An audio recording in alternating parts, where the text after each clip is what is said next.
தமிழகம் முழுவதும் மக்களவை தேர்தல் களம் சூடுபிடித்திருக்கக்கூடிய நிலையில நாம் இன்று ஆரணி மக்களவை தொகுதியில் இருக்கிறோம். இங்கு திராவிட முன்னேற்ற கழகம் சார்பில் அக்கட்சியின் சார்பில் தரணிவேந்தன் அப்படிங்கிற ஒரு போட்டியிடுகிறார். இவர் இந்த பகுதியுடைய மாவட்ட செயலாளர். முதல் முறையாக மக்களவை தேர்தலில் போட்டியிடுகிறார். அவரோடு இன்றைக்கு கேண்டிடேட் வித் கேண்டிடேட் நிகழ்ச்சியில் அவர் நம்மோடு பங்கேற்கிறார். அவரிடம் பேசுவோம். சார், தேர்தல் களம் எப்படி இருக்கு? மக்கள்கிட்ட வாக்கு சேகரிச்சுட்டு இருக்கீங்க. மக்கள்கிட்ட என்ன மாதிரியான ஒரு ரெஸ்பான்ஸ் இருக்கு? தேர்தலும் தளபதி அவர்கள் முதலமைச்சர் அவர்கள் 3ஆம் தேதி திருவண்ணாமலை ஆரணி தொகுதிக்கு வந்தார். அதில் தேர்தல் களம் இன்னும் சூடு பிடித்திருக்கின்றது. அதேபோல் விளையாட்டுத்துறை அமைச்சர் அவர்கள் அவரும் வந்த பிறகு தேர்தல் களம் திராவிட முன்னேற்ற கழகத்தின் கூட்டணி தேர்தலும் சிறப்பாக இருக்கின்றது, சூடு பிடித்திருக்கின்றது. மக்கள் எல்லாம் ஆர்வமாக இருக்கின்றார்கள். அதுவும் குறிப்பாக சொல்லப்போனால் பெண்கள் மிக மிக ஆர்வமாக இருக்கின்றார்கள். இதுல போட்டின்னு பார்க்கும்போது இப்ப திமுக வேட்பாளராக நீங்க போட்டிடுறீங்க, அதிமுக வேட்பாளரும் இந்த தொகுதியில உங்களை எடுத்து போட்டிடுறார், மற்றொரு புறம் பாமக வேட்பாளரும் போட்டிடுறார். இப்ப யாருக்கு போட்டி? உங்களுடைய போட்டியா யாரை நீங்க பாக்குறீங்க? அதிமுகவா அல்லது பாமகவா? நான் எப்படி போட்டி நினைக்கிறேன்னா, திராவிட முன்னேற்ற கழகத்தின் வேட்பாளரை நான் மற்ற தொகுதிகளை விட நம்ம ஆரணி தொகுதி அதிகமாக வரணும்னா அந்த போட்டியில் தான் நாங்கள் இருக்க கண்டு அந்த போட்டியை பற்றி நாங்கள் ஒன்றும் நினைக்கல. அது ஒரு போட்டியாக வைக்கிறதுல முதல்ல இந்த தொகுதி திமுகக்கு அப்படின்னு உறுதியானதும் சரி, வேட்பாளர் உங்களை அறிவிக்கும் போதும் அந்த உணர்வு எப்படி? முதல்ல காங்கிரஸ் போட்டிட்டு தான் கேட்கறது, அந்த கூட்டணி இந்த தொகுதி கேட்கறது நியாயான இது. திராவிட முன்னேற்ற கழக கோட்டை அது வெல்லும். இங்கே போனால் திவாகம் வெற்றி பெற செய்வார்கள். மாண்புமிகு அமைச்சர் ஏவாவேலு துரிதமாக வேலை செய்வார் என்ற நிலையில தான் எங்கள் கூட்டணி கேட்குறாங்க. அதில் நாங்கள் அந்த வாய்ப்பு பெறலை. திராவிட முன்னேற்ற கழக வேட்பாளர் இது வரைக்கும் ஒரு 50 வருஷம் வச்சுக்கணும் பார்த்தா நாங்கள் பாராளுமன்ற உறுப்பினருக்கு செல்லலை. கூட்டணியை வெற்றி பெறுகின்ற ஒரு நிலையில் இப்படியே ஒரு முறை வாய்ப்பு தாருங்கள் அப்படின்ற ஒரு வாய்ப்பு ஒன்று இருக்குது. தளபதி என்னை அறிவித்த பிறகு அதுக்கு உந்து சக்தியாக இருந்த நெடுஞ்சாலைத்துறை அமைச்சர்கள்லாம் மாண்புமிகு விளையாட்டுத்துறை அமைச்சர்கள்லாம் நமக்கு துரிதமாக செயல்பட்டு எனக்கு வாங்கி கொடுத்த பெருமையாக நினைக்கின்றேன். ஏன்னா நான் ஒரு விவசாய குடும்பத்தை கிராமத்தில் சேர்ந்தேன், இன்னும் கிராமத்தில் தான் வாழுறேன். ஒரு அடிமட்ட தொண்டனுக்கு கூட திராவிட முன்னேற்ற கழகம் ஒரு வேட்பாளராக்கின்ற ஒரு நிலை என்னால் அது எனக்கு கிடைச்ச ஒரு வாய்ப்பாக இருக்கிறேன். நான் பல சட்டமன்ற உறுப்பினர்கள், பல நாடாளுமன்ற உறுப்பினர்லாம் பேர் சொல்ல சந்தோஷப்பட்டுக்கிறேன். எனக்குன்னு சொல்ல நான் கண்களாக கொஞ்சம் என்ன பரவாயில்ல, கிராமத்துக்காரன் எனக்கு இந்த வாய்ப்பு தலைமை கொடுக்குதுன்னா, மற்ற கட்சியில் சொல்கிறாங்க பாரு, திமுக செல்வந்தர்கள்லாம் கொடுக்குன்றது பெரிய வசதி படுத்துறது அவர் தான் கொடுக்கலாம் முறியடிச்சு. அதெல்லாம் அப்படிலாம் இல்லை, இது பொய் பிரச்சாரம். தரணி ஒரு விவசாய குடும்பத்தை சேர்ந்த ஒரு எளிய எனக்கு கொடுத்துக்கிறது அது ஒரு பெரிய விஷயம் தானே. அது எனக்கு ரொம்ப பெரிய எனக்கு திராவிட முன்னேற்ற கழகம் எனக்கு அடுத்த ஒரு பாக்கியமாக நினைக்கின்றேன். நான் இது வாழ்நிலை மறக்க முடியாது.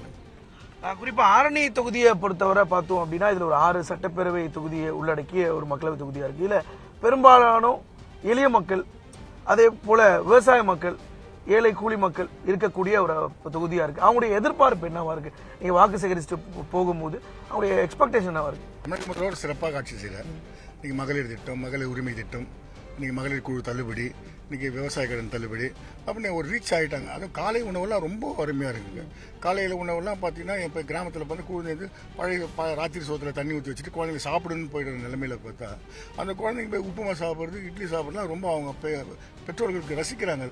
சார் நம்ம குழந்தைங்க நம்ம சாப்பிட்லாம், நம்ம குழந்தைங்க என்ன சாப்பிட்றது பற்றியா இதை பெற்றோர் நினைக்கிறாங்க.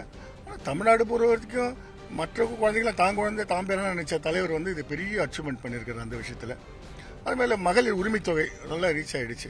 அவங்களுக்கு என்னென்னா இதுக்கெல்லாம் ஒரு நன்றி கடன் என்ன பண்ணணும் மக்கள் நினைக்கிறாங்க.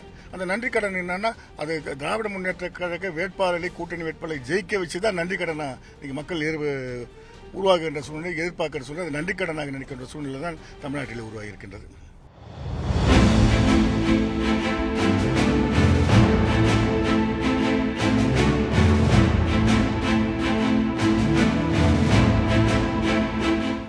அடிப்படையில் உங்களுடைய தொழில் விவசாயம் அப்படின்னு குறிப்பிட்டிருக்கீங்க. நீங்கள் இன்னமும் விவசாயம் பண்ணுறீங்களா?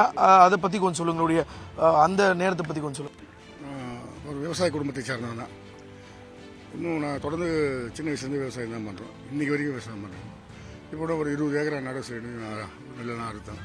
இப்போ மணிலா கூட காலையில் தண்ணி பாய்விட சொல்லிட்டு 4 காலையில் மணிலா அடிக்கிறோம். தொடர்ந்து விவசாயம் தான் சரி. நீ விவசாயி அப்படிங்கிறதுனால கேட்குறேன், இந்த 10 ஆண்டுகளில் மத்திய அரசு என்ன மாதிரியான திட்டங்கள் விவசாயிகளுக்கு கொடுத்துருக்கு? அது சேர்ந்துருக்கா? மத்திய அரசு எந்த திட்டம் கொடுத்து இங்கே சேர்ந்துருக்கு? எல்லாம் சேர்ந்து இப்போ திராவிட முன்னேற்ற கழகத்துக்கு ஆட்சி வந்த பிறகுதான் விவசாயிகளுக்கு தனி ஒரு இலாக்காவை உருவாக்கி இதுக்கு அமைச்சராக இருக்கின்ற வேளாண்மைத்துறை அமைச்சர் நல்லா பண்ணுறாங்க. இப்போ டிராக்டர்லாம் பார்த்தீங்கன்னா நிறைய மானியம் தர ஆரம்பிச்சிட்டாங்க. அது மட்டும் தரல, இப்போ விவசாயிகள் இப்போ கூட இந்த போன மாதம் கூட ஒரு 10 டிராக்டர், இந்த சின்ன பவர் டில்லர் ஒரு 10-20 என்னமோ கொடுத்தாங்க. அக்ரிகல்ச்சர் பொறியாளர் துறை நிறைய விவசாயத்துக்கு கூட நிறைய சலுகைகள் இப்போ நடக்குது. ஏன் இன்னும் கேட்டால் இலவச மின்சாரம் கொடுத்ததே நீங்கள் தலைவர் தானே, அது பெரிய அச்சீவ்மெண்ட் எங்களுக்கு.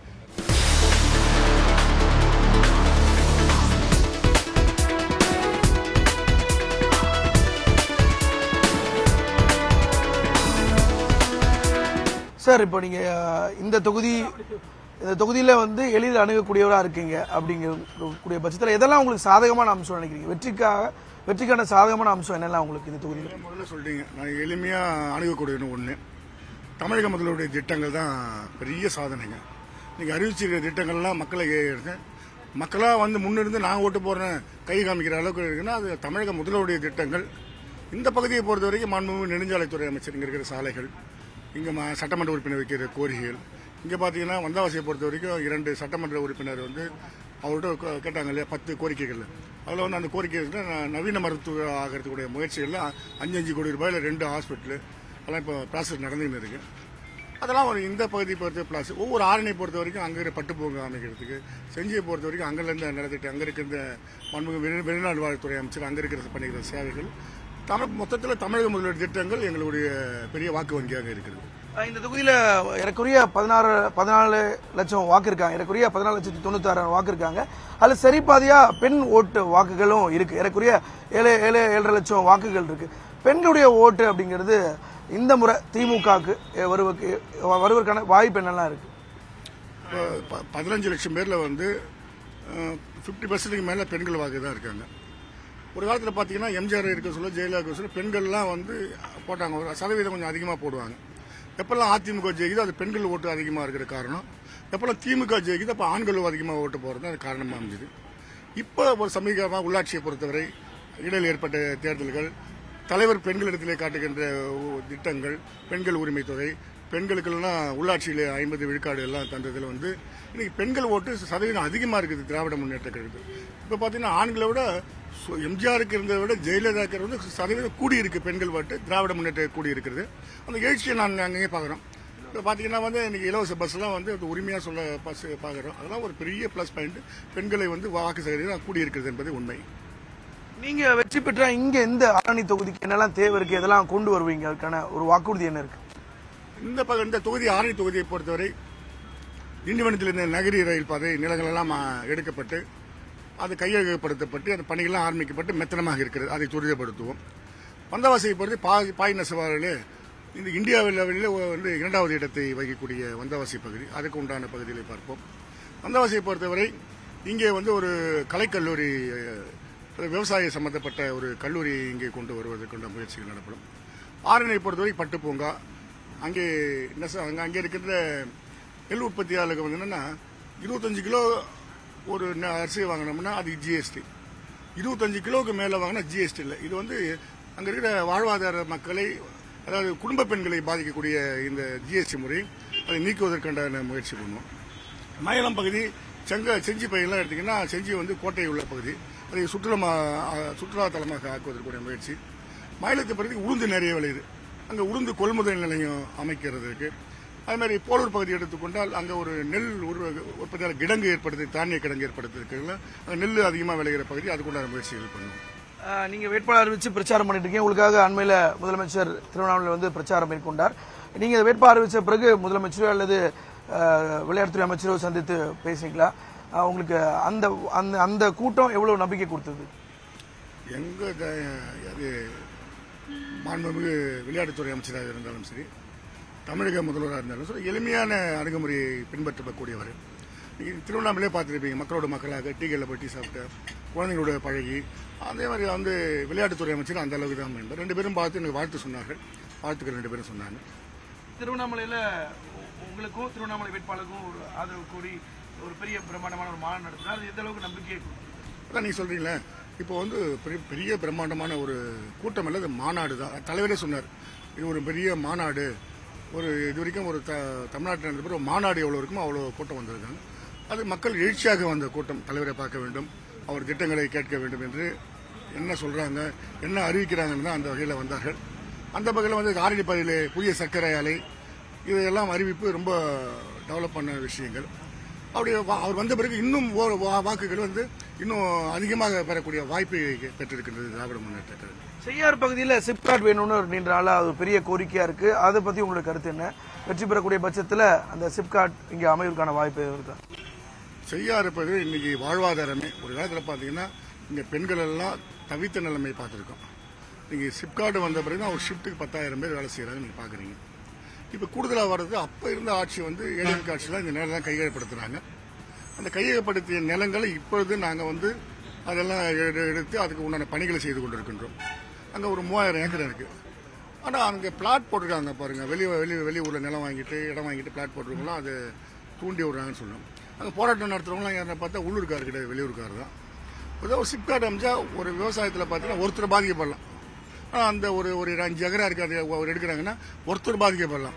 ஆனால் ஒரு 500 குடும்பம் அங்கே வாழ்வாதாரம் பெறுற நிலையில் உருவாக்கி இதே மாதிரி இப்போ மாற்றுக் கட்சியோடு சொல்கிறாங்க. ஒரு இடத்த ஒரு ஓட்டு கேட்க சொல்ல இங்கே யாருங்க வேணான்னு போராட்டம் பண்ணுறாங்களோ அவங்க தொகுதியில் போய் என்ன பண்ணுறாங்க, நாங்கள் சிப்காட்டை கொண்டு வருவோம், நான் இங்கே சிப்காட்டை மயமாக்கணும்னா இங்கே வந்தாவாசி பகுதியில் மட்டும் சிப்காட்டு கொண்டு வந்தால் இங்கே தூண்டி வருது. வெளியிடத்தை போய் நாங்கள் இங்கே சிக்கப்பட்டு கொண்டு வரேன்னு சொல்லிட்டு ஓட்டு கேட்ட ஆதாரங்கள்லாம் இங்கே எங்ககிட்ட இருக்குது. இது அரசியலாக தான் ஆகிறாங்களா கண்டு இது வந்து ஒரு ஆக்கப்பூர்வமான நடவடிக்கை இல்லை. இப்போ ஒரு அரசியல் அமைப்பு வருதுன்னா என்ன சொல்றாங்க, நாங்கள் இந்த நாட்டுக்கு சிப்காட்டை கொண்டு வருவோம், இந்த பகுதியில் வேலை வாய்ப்பு தருவதுன்னா ஒரு மக்களுடைய கோரிக்கையாக இருக்கும், வேட்பாளருடைய கோரிக்கை. அந்த கோரிக்கை தான் இங்கே நியாயப்படுத்துறோம். அது ஆதாரம் தேடுகிற அரசியல்வாதிகள் தான் அது ஆதாரத்தை தராங்க. ஆனால் அதே தேடுகின்ற அரசியல்வாதிகள் மற்ற தொகுதியில் போய் கேட்க சொல்ல இந்த சிப்காட்டை அமைப்பேன் என்று சொல்கின்ற போது அது என்ன முரண்பாடு கருத்து இல்லையா? இது வந்து சிப்காட்டை விரும்புகிறார்கள். இன்னைக்கு பார்த்தீங்கன்னா எங்கள் பகுதியில் எல்லாம் வேலை செய்கிறாங்க, படித்த பெண்கள் வேலை செய்கிறாங்க, நிறைய பேர் ஆதாரம் கிடைக்குது, நல்ல குடும்ப சூழ்நிலை இருக்குது. இன்னைக்கு பார்த்தீங்கன்னா எல்லாம் டிவி ஷிஃப்ட் வச்சிருக்காங்க, கல்யாணம் பண்ணுறாங்க குழந்தைகளுக்கெல்லாம். இதுக்கு ஆதாரம் சிப்காட்.